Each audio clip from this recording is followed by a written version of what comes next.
The pharmaceutical industry is a complex and fascinating field. It takes countless of people to bring a high-quality product to the market. In the Qualitalks podcast, I bring to you leaders, experts, and innovators who will share their experiences and explain to us how they do it. Welcome to the Qualitalks podcast. I'm Ian Kugler, host, and my guest today is Dominic Parry. Dominic is the Director at Inspired Pharma, a company that specializes in GMP training. And today we are going to talk with him about training methods. We're going to talk about issues like online training versus local training, the advantages and disadvantages. We're going to talk about external training versus internal training and how to capitalize on each of them. And we're going to give a lot of advice about how to evaluate training efficiency and really make the most of it. And we will also give a lot of advice for internal trainers on how to build the best courses that will bring the most value to the employees. So let's get to it. Dominic, hi, welcome to the Qualitalks podcast. I'm really happy to have you on the show. Thank you very much for coming. Thank you. You're welcome. Good to meet you at last. You are doing training a lot of time. So you have a company that specializes in consulting and training. And right now, during COVID-19, everything is online. And also because I'm also right now in the business of the training, so I really wanted to talk to you and maybe give some value to people in the pharmaceutical industry to help them understand how to improve their training, what can be done better, the different types of training from your vast experience. So what do you think can be done a bit better in a training right now? Well, yes, I mean, training is in, as you say, in rather a funny state at the minute. I mean, we are a UK-based training company doing essentially GMP-related training, and we have been doing it for about 10 years. Although we're based in the UK, around about half of our delegates do come from overseas, from Europe or further afield. And we've always run classroom-based training courses, so either in a hotel, in a venue, or we go on site. But when the coronavirus struck, we realized that we had to stop everything and do things differently. And so it is in a state of flux at the minute, with there being practically no face-to-face training going on as far as training courses are concerned, and practically everything being done virtually. And certainly since September, we've essentially been finding our way into how to do it and what works well. And the thing that's quite strange is that the technology that we're using, I mean, we're using Skype to record this, but we could be using Zoom or Teams or GoTo or whatever. The technology is not new. It's been there for ages, but Right. I think there's been a reluctance to use it for training courses. And so we've had to start using technology to do our training courses, and I think everyone is learning how to do it and how to do it well. Right. And do you think from this experience, you did a lot of training on site in hotels, in like face-to-face training, and now that you went to the online arena, so what are basically maybe the challenges there, and how is it being received by the people? Yes, that's a good question. There are some differences. Obviously, the travel has changed, so the trainers don't need to travel to the venue, and neither do the delegates. So that's quite a change.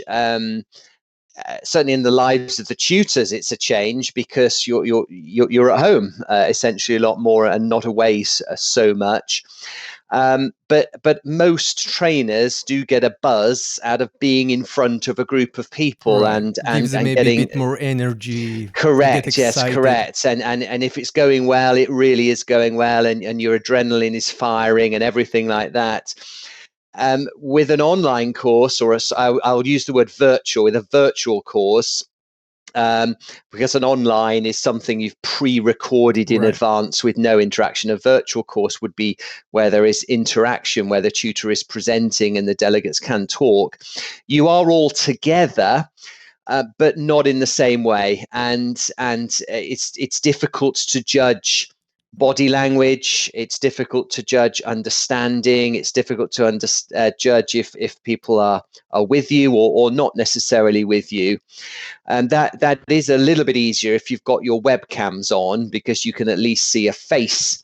Right. But there are certain challenges with doing it virtually. And myself and a lot of the tutors who work with me were reluctant to do things virtually. That they did like to be in front of people. But I suppose it's like an actor. You want to be on the stage, don't you? You want to be performing. But when it dawned on us all that was simply not going to happen, then we had to embrace virtual technology. Right. So you need to be flexible. You need to adjust yourself, and you need to do it quickly. You need to adjust the course. You need to adjust how it's presented. There are quite a few changes that you need to make. But certainly the feedback we are getting is on a par with when we were doing classroom-based training. Right. So we have here the advantages and disadvantages. So you mentioned no travel time. Time is money. You don't have to book venues. People don't have to travel. They save time. They save money. And then we have the issue that it feels a bit less personal. Mm-hmm. And because you don't see the people, you really need to keep their attention, right? So sometimes when you are in a live classroom, you can attenuate yourself to the people. Correct. Yeah. Here it's a bit more difficult. So I think that this is one reason that the way people build the courses needs to be with much more thought and right. So what we are also doing, we are trying to make it in such an engaging way, so we know that people are keeping the attention is kept and people are engaged. Otherwise, you even don't know that you lose them. Correct. I mean, if you were doing a classroom-based course, the tutor can talk and can talk for 20 minutes, half an hour. Eventually, you do need to do something. You do need to do an exercise. You do need to get the delegates to do something. Right. With virtual training, because it's not so easy to judge whether people are with you or not, then you need to redesign how you're doing the course. And we try and get the delegates to do something, some interactivity every 3 minutes. So that might be a yes or a no in the chat feature, or just very quickly unmute your microphone, or a quiz or a poll or something. But you do need to try and make sure you're keeping the delegates engaged, because it's so easy to drift. And they could even be doing other things, and if reading emails, reading emails, Right. I mean, the software and you can't even throw a choke at them, right? Because they're correct, not there. correct.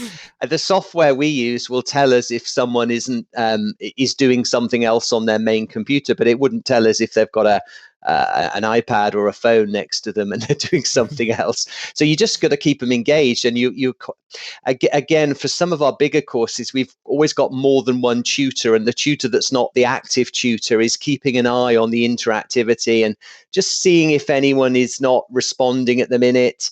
Again, if we've got webcams on, it's a lot easier, but not everyone has a webcam. Not everyone wants to use the webcam, and if the internet isn't behaving itself, then that can cause problems as well. So you've got the course design has to change, the look and feel of the course has to change, and how you present the course has to change. Right. Yes, no doubt about it. Right, and it probably takes time to adjust to the online, the new virtual culture. Yes, correct. I mean, when we first went virtual, which was in September, we spoke to a number of other training organizations, not necessarily in the pharmaceutical industry, about what they did to adjust, and a lot to start with just did everything the same because they had bookings that they had to honor. They couldn't change things overnight. We had the advantage that we don't do a lot of training in the summer months, so we had a bit of time to play with. But yes, how it's presented, just the whole package has to change and be adjusted. And it's learning, really. It's learning what works and what doesn't work. We like to try and bring a bit of humor into our courses as well. And if you crack a joke in a classroom, you can see the reaction of people. And if you've got it wrong, then you've got a bit of time to recover. But if you can't see the face, you might have just totally offended someone and you wouldn't know about it. So how Right. it's done has to change. Yeah, you have to do it differently. You can't just pick up the slides that you would have used for a classroom-based course and Right. use them. You can, but it's not as good. You've got to redesign everything. Right, right. So really redesign. So my personal thought that even many courses that are done in person, they need to be redesigned. So this is my personal thought from the many trainings that I've been to, not only in pharma, but in the university and so. So we Mhm. all know that the text-based training really doesn't work, and especially in training where you don't do it every day, like in the university at school. You come every day, you continue with the same issue, so your training must be much more efficient than that, because you do it a few hours, several days, and that's it. And it means that those few hours need to be really to the point. Absolutely, yes, and we pride ourselves on building Mhm. relationships with our delegates, and if you were training in a school environment or a university college environment, then you're with those people on a long time, for quite a long journey. We may have people for an hour or half a day or a day, Right. sometimes longer. So it is to try and build some rapport with them, which again it is a challenge doing things Mhm. virtually, but you just have to try harder to do it, and make sure people do go away pleased with the course, and that you learn from any mistakes that may come up. What's interesting also for me, so I had a lot of contact with many people in the pharmaceutical arena, heads of departments, and I did talk to them a bit about their way of training. And many said they do training exclusively internally. So it would Hmm. be interesting also for me to discuss with you your thoughts about it, and why people shouldn't stick only to Yeah. internal training. They should consider uh, going to people such Mhm. as yourself and bring some new knowledge into the company. Yes, I mean, there's no doubt that as far as on the job training, that does need to be done internally by the local experts who do the job day in, day out. But when it comes to classroom-based training, particularly with things like an annual GMP training, then in my experience, it seems to be good to have a mixture of what you do. And again, there are advantages and disadvantages of using external trainers. Um, there is a cost of using external trainers. You're going to have to pay for that. Whereas if the training is done internally, typically by the training manager, or often for GMP training, it's done by someone in QA, a QA officer or something like that, then there doesn't appear to be a cost. But of course, there is a cost, because Right. that person has got to stop whatever they're normally doing to Exactly. create a course and deliver a Right. course. Right. And Right. whereas if you bring in an external company, that they've been working on that course for years, they Yeah. know what They. works and what doesn't Right. work. Right. So they. It was a long journey, and they perfected it over the They've time. perfected it, yeah, and obviously they can tailor the content to suit what you want, Right. but they've perfected that course because they've presented it for years. And also as well, don't forget that the trainer is a professional trainer. If you Exactly. go and watch a professional tennis player, they should be good at playing tennis because it's their Exactly. job. Right. And often I do find that whilst where you can have someone in QA typically who may do the training, that they might not always be a trainer. They might be very knowledgeable about the organization and what the issues are. And that's something that an external provider will not always have. But if you're not a trainer, then therefore the training will will probably not be as effective as it could be. Exactly. Yeah. So that's my thoughts exactly, and I talked about it quite a lot. So you mentioned that there are very knowledgeable people. They're great in their job, but that doesn't mean they're good at teaching. And also, it means that you come to them and you say, "Okay, please." next week we prepare a presentation, prepare a course, but at the same time you have 10 projects, you have deviations, you need things, you have other things on your mind that you need to take care of. And doing a course which is interesting and appealing and really effective is not on top of your mind. And my feeling from many courses that I've been to and many trainings, that many people just come there only to put the signature on the paper to please the auditors. And I think it's also became part of the culture that also the trainers see it, at the same level. Unfortunately, they don't really think about the effectiveness of it, right? They don't evaluate it. You are right in that a lot of QA people have got lots of other things to do as well. An external person, as you say, has worked on this a lot and has got it right and is effective at it. There's two examples of where I think I've seen it done very badly. Is firstly at the start of an internal GMP session where the trainer says, "Well, welcome to this year's GMP training. Let's get started and let's get it over and done with as quickly as we possibly can." Well, what a terrible message that is. I've seen another example of the trainer yawning during the training session. The trainer was so bored with their own training course. What does it they mean yawned. for the others?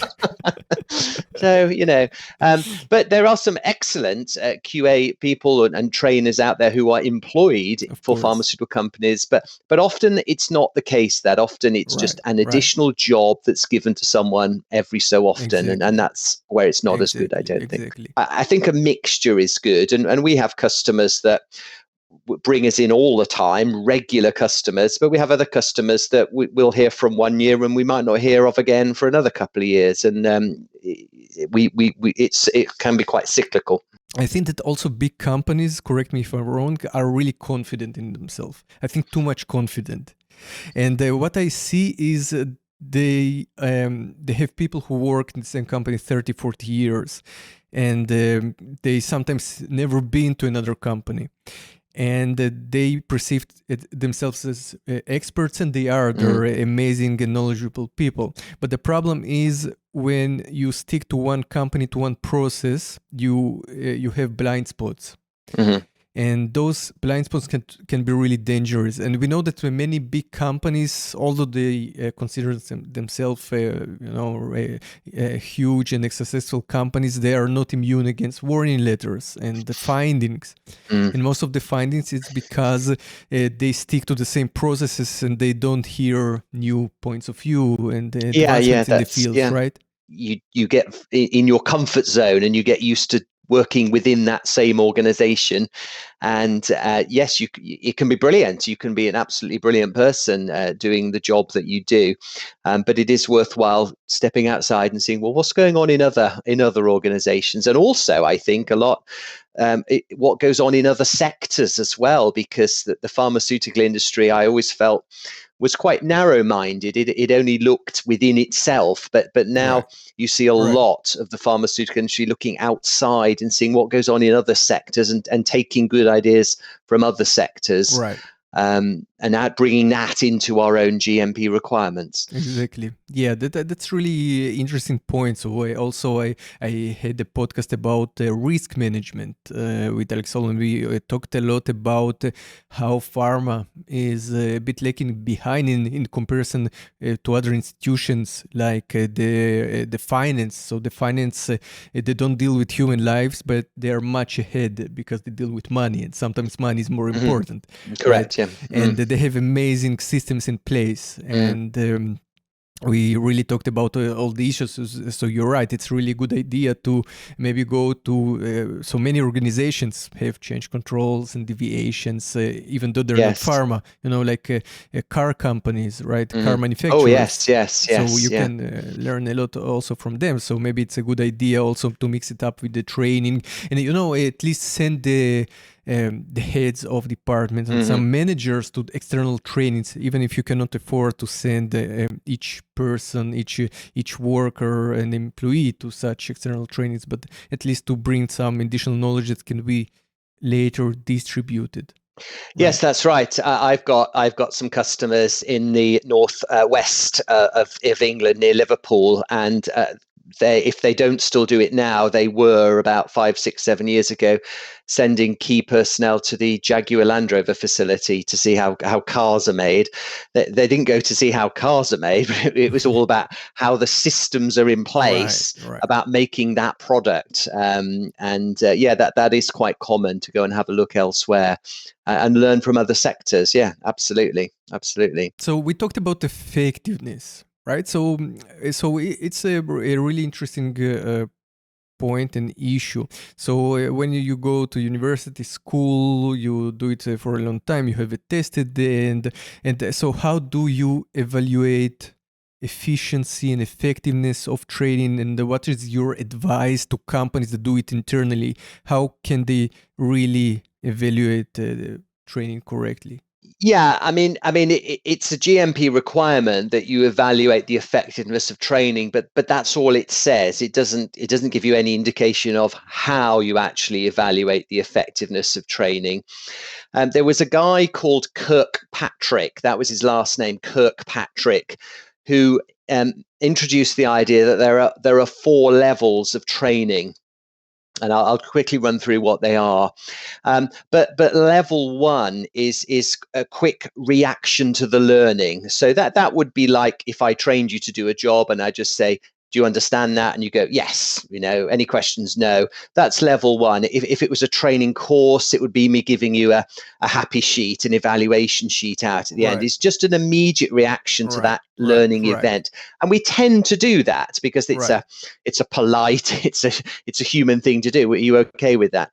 Yeah. Real evaluation. But it's interesting that you said that you ask, do you have questions? Did you understand it? So I think usually when you never have questions and you say you understood everything, it's usually means that the person didn't understand everything. Yeah, so that's right. Usually it's the other way around. So usually when you understand, then you ask the follow-up questions. Yeah. And then level 2 would be to actually see the person in practice. And again, we tend to do this with on-the-job training. So I've explained how to use this piece of equipment. Now I will watch you do it. And again, we tend to do that with on-the-job training, but we often don't do that with classroom training. I won't see how someone improves their GMP skills by going on a GMP course. So we don't tend to do that with classroom-based training. And level 3, by the way, is there is another level.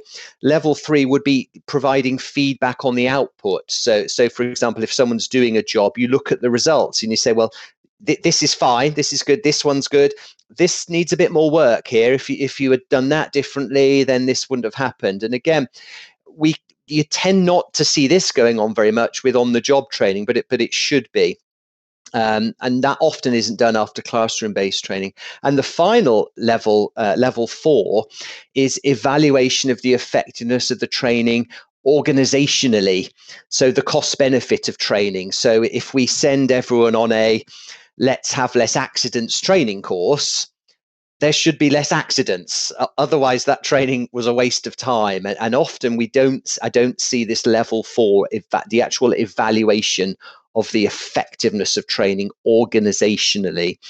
And often that doesn't happen because unfortunately we get rid of the training department, and that was the training department's job to monitor the effectiveness of training. And I think this is one of those areas where I think it might come round again, because about 10 years ago there was a big move to we don't need training departments anymore. Training can be done by production, by QC, do it yourself in your own department, and that's okay to a point.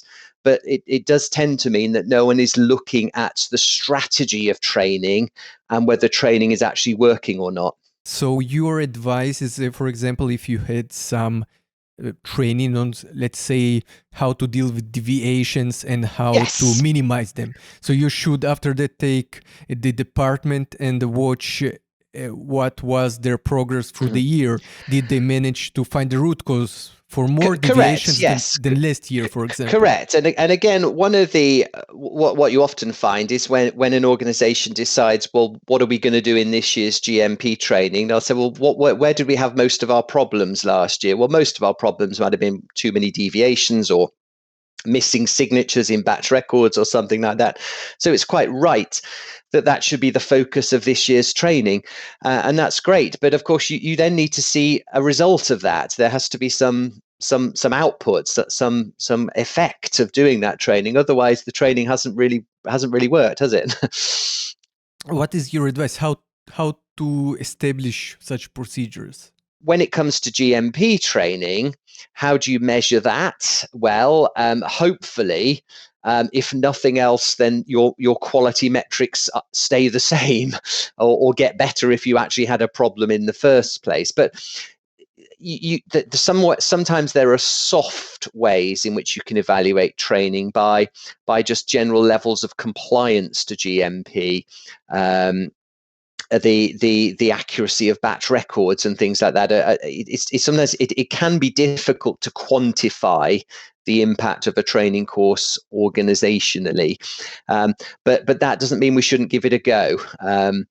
But certainly, some of the best training is where the trainer will then see the person in action. So if for example we were doing training on deviations, then I should be giving feedback in the weeks after that to individuals that have completed deviations and saying, well, actually, this is good here, but this bit here, that isn't done how it was planned, and therefore it needs a bit more attention here. And of course, the trainer can learn as well, because it might be that the design of the form or the system isn't very easy to understand. So it's a two-way process, that. And it is important that the trainer does try and look and see at the impact of the training after the event, rather than just moving on to the next session or the next training activity, because that is often the case as well, is that we now moved on, we've done that, we're now moving on to the next thing, whereas actually some monitoring of the previous session and its effectiveness would be very useful. Right. And can you evaluate external training in such a way? You can see the impact of that in the weeks and months after it. And if it's not done by a training department, then it ought to be done by QA or something like that, as part of monitoring the effectiveness of that training activity. So we've done training for people working in clean rooms, because it was thought that the behavior and the movement of people in clean rooms wasn't really good enough. So we did some training, and as a result of that, they then revisited the area and watched people, and saw improvements. But of course, you've got to come up with a way of measuring the before and after. What was exactly wrong in the first instance, and what is not wrong now. But I think it is important you do this. Especially because you're spending a reasonable amount of money bringing in an external company, and it involves training a lot of people. It's a lot of people, it's a lot of their time, it's a lot of man hours. So you want to know you're getting your money's worth. Right. So it's a good idea to appoint someone, at least from this group, to build some KPIs, or build some way to determine if it works. Because I think that many people are sent and they go to different trainings, and they go there as self-improvement. They just go there. After a week, they don't really think about the training ever again, and they don't really implement what they learned, right? So, for example, if you go to a training about deviations, right, and you learn new techniques, so it's a good idea to come back to the company, talk with the managers, talk with people, and think about the way you can really use what you learned, right? And not to do it passively. Right, so you really need to think about how you bring it into the company, which sometimes can be maybe not that easy. But how do you do it?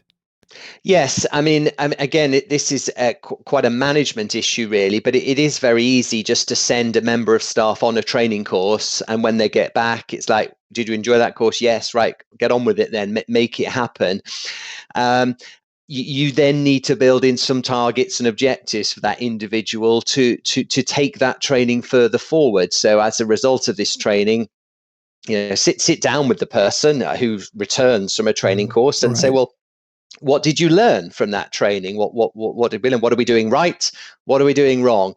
And it's good often to go on a training course to find out that you are doing things right. There's nothing wrong with that. That's a good warm feeling. But there are usually things you learn on a training course that you're not doing right, or you hadn't thought of, or perhaps you think of a different way of doing it.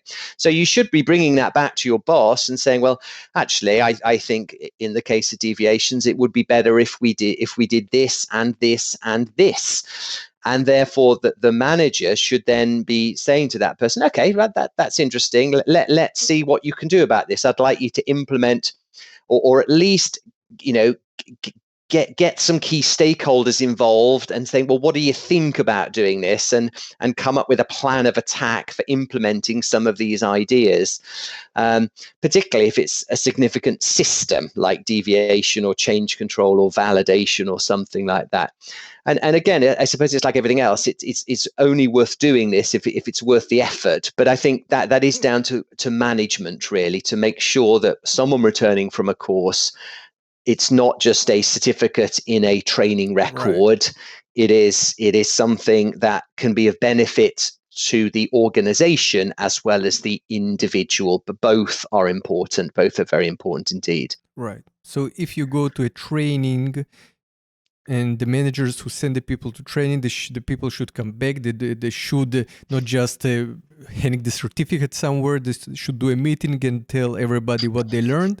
And even if there is one thing, it's enough that you learn one thing that can be impactful here. So you do a lot of deviations. You manage deviations daily, but it doesn't mean you cannot learn one thing that will really improve your efficiency and improve the processes.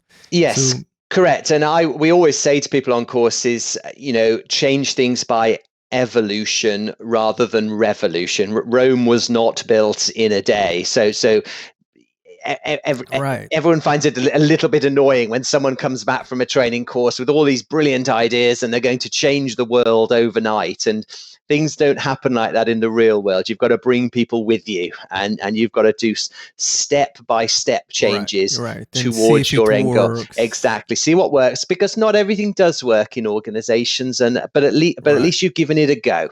At least you've had a try, and you can then make a decision based on experience rather than ignorance or just guessing. At least you've given it a go. Exactly. So it's so you said do it evolution, not revolution. So sometimes the revolution can be also some failures that happen and some findings. So you should be in the middle, right? So you went to a training. Don't try to implement everything at once, but also try to implement something, because you don't want to wait until an auditor or some government agency comes. Okay, you did this and this wrong. Your systems are not up to date with the current standards, and then you do it as a revolution, right? Then you need to fix something that is broken for a long time. Yes, correct. And I think it's probably a downside of being in a regulated industry in that we tend to be kicked into touch. We have a bad inspection, and therefore we react to that. Yeah, so that's the problem. Don't be in a reactive, right? Be proactive. So correct. One of the big common issues at the minute is either risk assessment or root cause analysis, and it's not as if these things have just turned up out of the blue. That they have been here for a long time. And I think the regulators several years ago took quite the right sort of soft approach of, well, we need to see this, and did you do a risk assessment? Yes. Did you do a risk assessment? Yes. Now it's, well, can I see it? And now it's been critiqued. So they evolve as well. But I think it's about picking up the signs and making sure that we stay just slightly ahead of what the regulators are going to be asking next. And again, that is an advantage of using external people who, or at least if your own people go to seminars and workshops and things where they can pick up what's going on in other organizations, what the regulators are saying. But it's important then when they come back to work that is cascaded to key stakeholders within their own organization, so everyone can start getting ready for anything that's coming down the line. Right. So we talked about that how important it is to go to external trainings and what to do when you come back, right? So this is basically the most important part, not to go there, but what you do after you come back. We said that internal trainings will always be there and it's still really important. So how, and we talked about how it's not usually as efficient if as if another external professional trainer came and did it.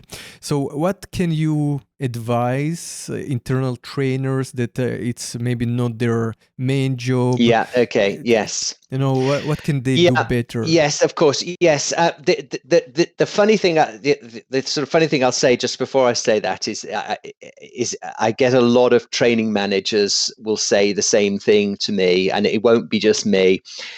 Is someone who works in QA could bang on and on and on about the need to do something, and sometimes it's listened to and sometimes it isn't. But you bring an external person in who says exactly the same thing, and for some reason, They listen. it's acknowledged as, oh well, we must start doing that because an external person said it. Well, the QA people were only saying it as well because external people had already told them. But I think the important thing to do if you are charged with doing training is to really think through what you're going to do. I think automatically we get PowerPoint out and we put loads of bullet points on loads of slides. And that's easy to think, well, I know what we're going to do now. I'm going to talk through these slides, but absolutely nobody in the world wants to listen to a trainer who just talks from one bullet point to another with the classic death by PowerPoint. So you've got to think about what you're going to say, how you're going to say it, and also how you're going to break it up. Can you get the message across in other ways rather than just PowerPoint slides? And we tend to use PowerPoint slides to cover the key facts, but try and bring in some exercise, some quiz, or whatever you can to make it a little bit different, to get people to have a look at the guidelines and the regulations, to critique forms and procedures and things like that. It's just anything you can do to mix it up a bit, because again, you're also tailoring then for different people's learning styles, because some people do like to just sit and listen, but some people like to get their hands dirty and get on with it as well. And you've got to cater for the mixture of learning styles. So if you are asked to do a course and it's not the normal thing that you do, really be harsh on yourself about how you're going to do it, and just because you've got slides, just be careful. Make sure you've got some alternatives to just the bullet points on those slides. And I often think less is more as well. Right. Just use single words or bullet points, not sentence and paragraphs, because it gets very boring for everybody. And I think you're better off just using keywords and then using your own notes, elaborating what those keywords mean, and talking around each bullet point rather than the slide being a Exactly. script. Right. You can get away with a slide being a script if it's for 5 minutes, possibly Right. 10, but any more, you Yeah. might as well forget it. So those slides that are full of text are basically documents. So you want to hand them out, but not to put them on the screen. So Correct. there is the issue that it's really also funny if you put a lot of words on a slide that looks like a document. So basically, people cannot listen and read at the same time. It's not possible. So either they're listening to you as a trainer or they're reading. So the last thing that you want to do, the last thing that you want to happen is that somebody tells you, can you please shut up for a second? You're interfering with my reading. Right? Yes, yeah, that's right. Yeah. So yes, really and good points here. yes, and even now, it happened to me the other day where I did this classic thing of you ask a question like, I don't know, for example, why do we do QC testing? Give me some reasons. Well, actually, the answers are on the slide. So what's the point of asking the question when the delegates have got the slides in front of them? It still comes back to trip me up that from time to time. But it's good to have those bullet points, because you do want people to have a copy of that. But so if you do have a slide where the answers are, then just put that slide at the end of that session. And so the slide, if they've got copies of the slides, then it's not obvious that the answers are actually on the next slide, because people do tend to like to have slides. And I will always give slides wherever it is practical to do so, because people like to make notes next to the slides. But you do run the risk then of all the answers are on the next slide and the next slide and the next slide. That's a good point, to be careful with the fluency of the correct, interaction, yeah, right? correct, yeah, But correct, you do yes, hands yeah, out. yeah. I feel that not everybody feels the same responsibility for the quality. And there are many people, especially the operators, that come to the training and they're like, oh, what the hell am I doing here? You're wasting my time. Let me get back to my shift. Why do I need it every year?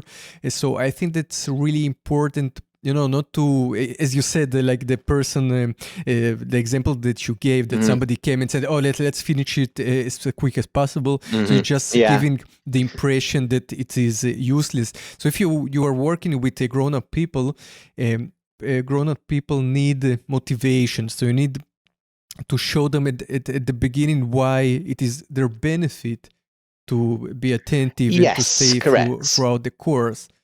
It's not always obvious for the people that come what is the benefits and why they should be attentive and why they are here. So I think the first thing that people and the trainers should start with is why. Why is it good for you? Yes, absolutely. I mean, you've got to make it clear to people why they are in the course, and yes, to some degree, we're there because it's a regulatory requirement. We have to do it. End of story. But it's not the end of the story. It's well, why are there other reasons why we're here? Because we want to improve. We want to invest in you, and we want to make sure we're getting better at things. So it is important that message does get out. And sometimes this is where it can go wrong with external trainers, is that we can come into an organization and the delegates don't actually know why they're on a training course. I was doing a problem solving course earlier on in the year, and not a single person knew why they had been selected to come on this course. They all thought that they were really bad at dealing with problems, but it wasn't that. They'd been selected as some key stakeholders to spread the word of how to solve problems properly. But that message hadn't got out there to the delegates. So it is important that delegates are clear why they have come on a training course. And so to talk about why we're here and the benefits is important. And I think to keep it relevant as well, if you're doing training, I'm using the same example, but if you're doing GMP training to laboratory people, then have a laboratory slant to that training. If it's to engineers, have an engineering slant to that training, because you can lose people as well if you've got your QC people and all you're doing is talking about manufacturing all the time. So try and make it relevant wherever you possibly can. Right. This is a really good advice. Yeah.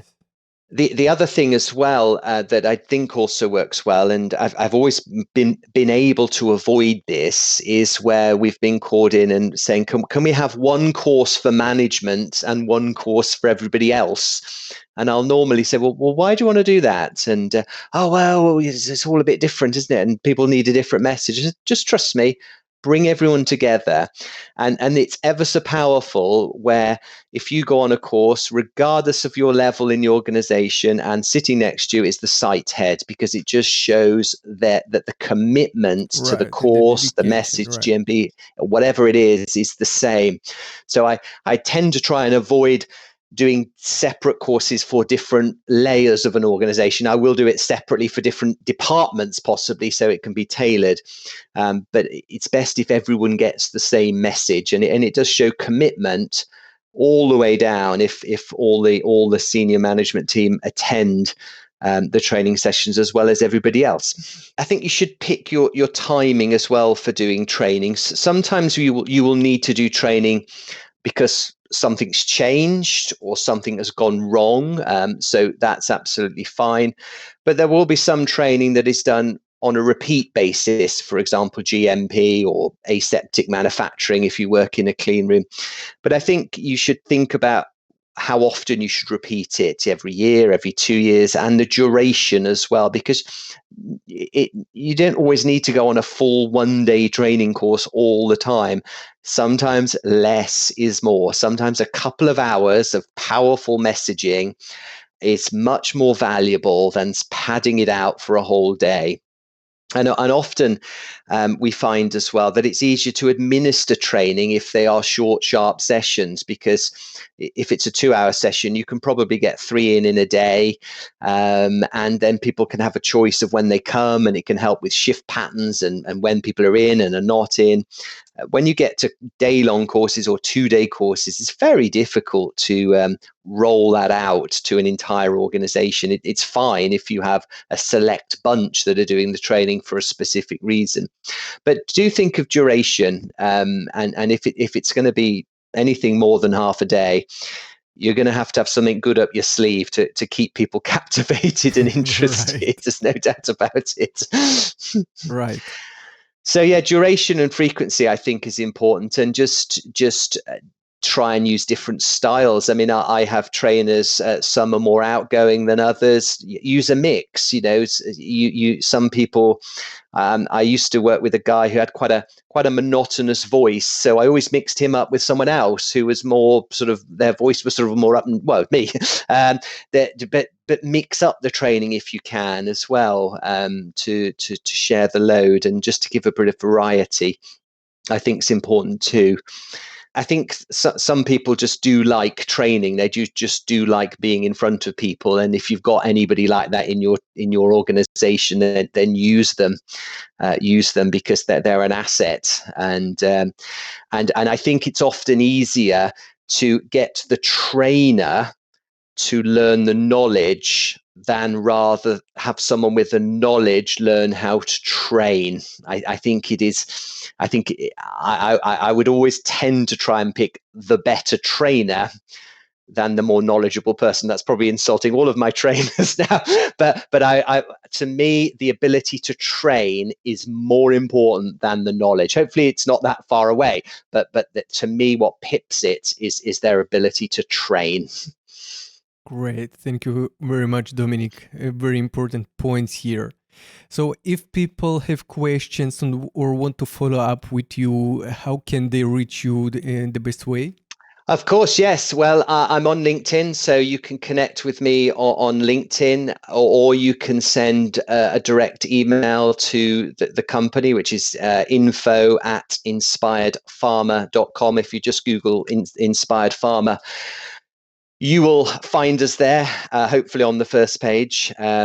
So yeah, drop us a line. You can contact me on LinkedIn, email, as I say, Twitter as well, if you like, @inspiredpharma. But do please get in touch if you've got any follow-up questions. Hopefully this might have sown a few seeds of ideas, but if you want further help or recommendation, then happy to respond to any requests through social media or the official website. No problem at all. No problem at all.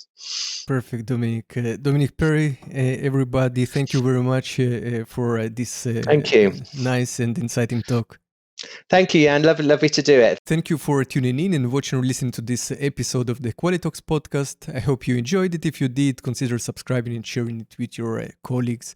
Stay compliant and see you in the next one.